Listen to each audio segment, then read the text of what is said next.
Bill de Blasio's poll numbers, they keep on falling, and the mayor's administration dealing with several different investigations all at once. Well, since so much is going on in city politics, we decided we'd speak with somebody who knows the place inside and out. Earlier today, Dom, he spoke with Brian Lehrer of WNYC Radio. Brian Lehrer, you host a weekly call-in show with New York City Mayor Bill de Blasio. How do you, of all people, explain his dismal poll numbers? Well, honestly, Dominic, I don't put too much stock in any individual poll. I think de Blasio has gone up and down during his mayoralty. I think he was down and then he was on the way up again. And then all this stuff about fundraising investigations started to hit. And so people who only barely pay attention to the news, not like people who watch your show or people who listen to my show, the people who really only barely pay attention to the news, but then they get called by the pollsters, it'll fluctuate up and down and up and down, and then it'll do something popular and it'll go back up again. So honestly, I don't put too much stock in this poll number, but if there is a reason for it, I think it's that these investigations are now dominating the news about him for a few weeks, and so people have their new questions. But Brian, in that same Quinnipiac poll, a majority says de Blasio does not deserve re-election. Has he, the mayor, lost control of the debate? Well, I think he's lost control of the media narrative for the moment, like we discussed, because it's harder for him to get policy issues out there and accomplishments out there when there are accomplishments, because everybody wants to talk about the fundraising investigations. So to that degree, he's lost control. Whether he's going to have an opponent who can actually run strongly against him is what remains to be seen. It's one thing to ask an abstract question, does this person deserve re-election? It's another thing when there's an actual matchup, and we'll see if any of the potential challengers actually even decide to take him on. Brian Lehrer, today's Daily News, I want you to take a look at this right now. An editorial in today's paper, quote, "But de Blasio did return the city to bad old days of a different sort. He reinstituted government of one-party rule that's dominated by political money and connected insiders. Federal and state prosecutors are investigating City Hall for evidence that anyone required payments to the mayor's fundraising committees in order to get favorable action by the administration." The quote goes on, "They are also examining whether de Blasio and his team criminally broke campaign finance laws when they poured $1 million, largely from interest with government business, into an attempt to unseat 3 upstate Republican senators." It's business as usual again, in the sense that Mayor Bloomberg was an aberration. Because he was independently wealthy, he didn't have to do fundraising. In de Blasio's defense, to some degree, every other politician in the world, unless you're Michael Bloomberg or Donald Trump or somebody who's independently wealthy like that, has to do this fundraising, and then they have to find where the line is, and they have to have good lawyers, and they have to make sure that they are on the right side of the law with this, and we will see what these investigations produce and whether these prosecutors decide that de Blasio is on the wrong side of the law. But to say that he came in with this sort of old-style single-party rule corruption, I think just like that is a little unfair because Bloomberg was such an aberration. Whoever came in, whether a Democrat or if the Republican, Joe Lhota, was elected in the last election cycle, they would all be raising money. They would all be doing essentially the same thing, I believe, that de Blasio is doing. Brian, 2 days ago, The Observer did a piece that said the walls are closing in on de Blasio. Are they closing in? How much of this is media-driven? Well, they're media amplified, but the prosecutors are taking a look at him. This may have been referred by Cuomo's people as a political act, but now I think we do see the prosecutors' offices taking it seriously with the subpoenas that have been issued to de Blasio allies by the Manhattan DA's office and the U.S. Attorney's office. So the media doesn't have anything to go on unless the prosecutors are out there digging around. So it's media amplified, but I say it's reality driven. Okay. Dom, I show you a poll that came out, and thanks, Richard. And I want to show you some hypothetical matchups. In every one of them, they're really close here. Three guys whose names, at least, are most prominently mentioned: Scott Stringer, Eric Adams, and Ruben Diaz Jr. here. They're all basically toss-ups. And the one thing that's interesting, the only constituency that supports de Blasio regardless of opponent, African Americans.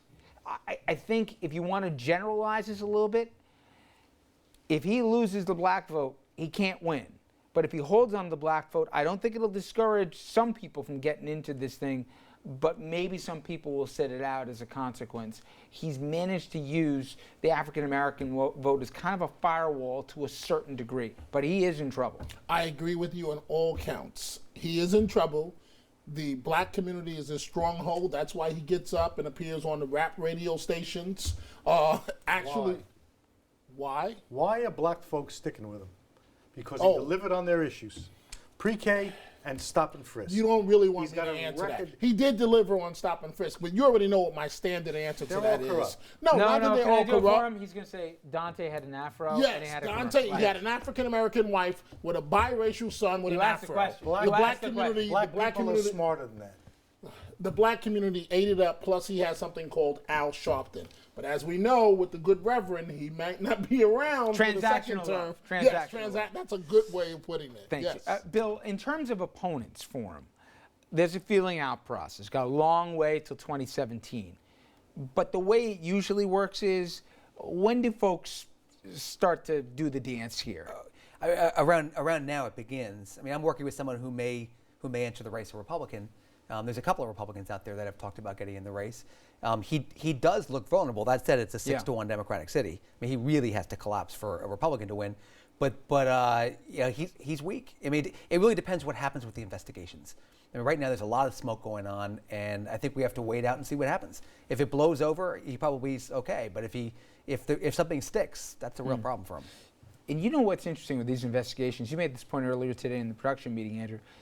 In many ways, Cuomo did the same thing that de Blasio did, except he was smart enough that he outsourced it, while de Blasio put his fingerprints on it. And in many ways, that's the perception, and I don't think an unfair one, of this mayor. Whether you like him or don't like him, politically, he's terrible. As I said, it's the schnook factor. I scared you there for a second. You actually went somewhere else, but go ahead, yeah. That he can't seem to get out of his own way on the nuts and bolts of political tactics, not strategies. He's got a record he can run on based on stop and frisk and pre-K and keeping the city more accessible to middle-class people. He can make an argument. The argument That's against debatable, him, that last point you made, but go ahead. well, he's the anti-Bloomberg, Yes, he is. and people understand that. The ethical stuff, Bill is right, needs to be worked through. But by God, someone else has to have a reason to be the mayor, other than the Daily News editorial board doesn't like him. And what's the argument against de Blasio? He's in corrupt. every poll that we showed, Andrew, the white vote in every single candidate went with someone other than de Blasio. And I will say, I'll speak for myself. The one thing I miss a little bit from the Bloomberg years, first of all, I thought he was a pretty good mayor, but the one thing I personally miss about him is there was a professionalism. There wasn't this AAA club that you feel you get with Team de Blasio, both the mayor and his support staff. Whether you like Bloomberg or not, you got the idea. Double A. I think that's Maybe he did it better. He looked better on the job, but I think he made the city better easily for millionaires and for people on the top end of the income spectrum. I don't think you can make the argument that every facet of the city felt the same level of improvements. And I agree with Richard on that. De Blasio has not done a good job of touting his successes, but then again, he hasn't had to yet. He's not in campaign mode. And the progressive movement in the city and liberal white voters will come back around to him, assuming that Why the do you say investigations that? don't You're blow. very loyal. Because he's actually achieved the things that he set out to achieve when it comes to That's changing the gotta direction of the count for policies. something. Guy says, I'll do thus and so.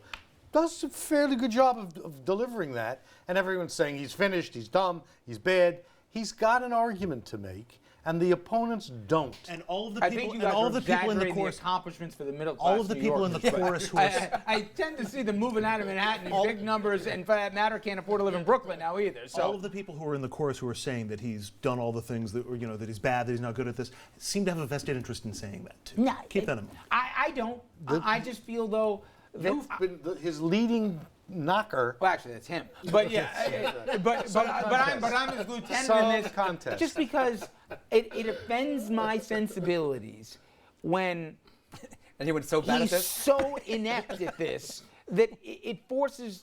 I'm forced to talk about the stupidity of the guy going through red lights, the guy not showing up to stuff on time, the guy who can't find a staffer who has a phone to their So he name, loses somebody your- hiring he thugs loses- to be. I mean, you go every time. So he loses your beauty pageant, but It's not a does he beauty actually? pageant. Yes, it It's is. Because evidence. we're saying he's never here a wedding. Can I tell night. you something? This investigation, in part, he is exposed because he was such a numbskull. He personally got involved. Which investigation? The Putnam County. okay. The Putnam County spelling bee, right? I mean, this fill in the blank.